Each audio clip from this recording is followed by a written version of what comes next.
It's a deadly emergency that can happen to anyone, anywhere. Cardiac arrest is when the heart's electrical system malfunctions and the heart stops beating.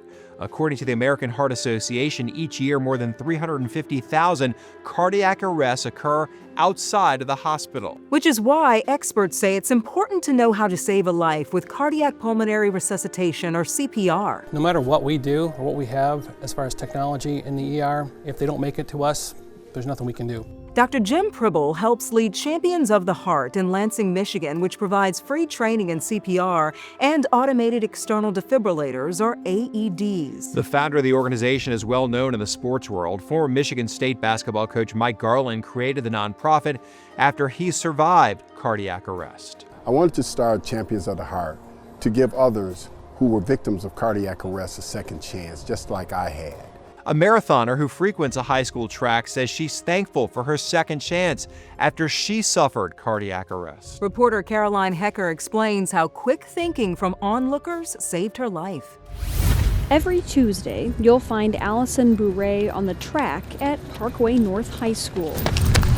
At 78 years old, she's been running marathons for 50 years.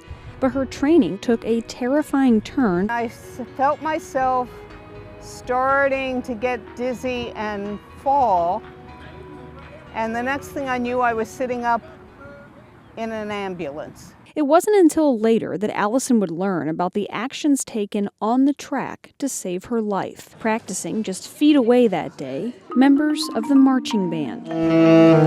Band director Andrew LaRose remembers seeing a flurry of activity across the field. It was just so shocking to see someone. We have, students are really active around here. We see community members, and just to see somebody just laying there. Immediately, LaRose and PE teacher Jody Chambers realized the seriousness of the situation. Alison had no pulse. There was not any breathing going on. And so I went ahead and I said, I'm just going to start compressions. Meanwhile, in the nurse's office, a frantic phone call prompted school nurse Dana Lindenman to grab her emergency kit. And on the way out, one of the school's 6 AEDs as she headed out to the football field. While she was on her way, LaRose and Chambers continued CPR. And finally, it was pretty scary. It was just nothing immediate. And it wasn't for a couple rounds of that where we had this kind of we saw this gasp.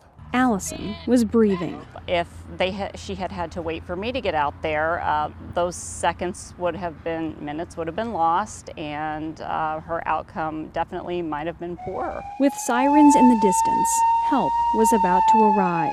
I had her face in my hands when she kind of came to and started making some voices, and it was just a great feeling. There are little buttons here that you have to push. Alison now wears a defibrillator with plans to have one implanted. Doctors say her autoimmune disease triggered cardiac sarcoidosis, which led to her collapse on the track.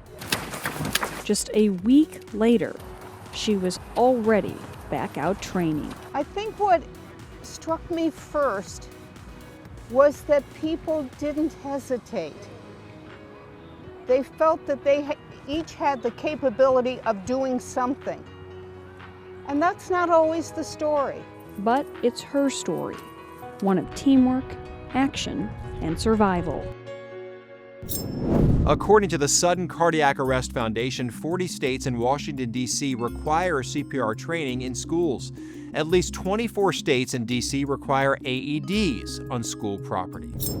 However, in 2024, Michigan took the idea a step further by requiring every public school to have a cardiac emergency response plan. State Representative John Fitzgerald helped craft the legislation.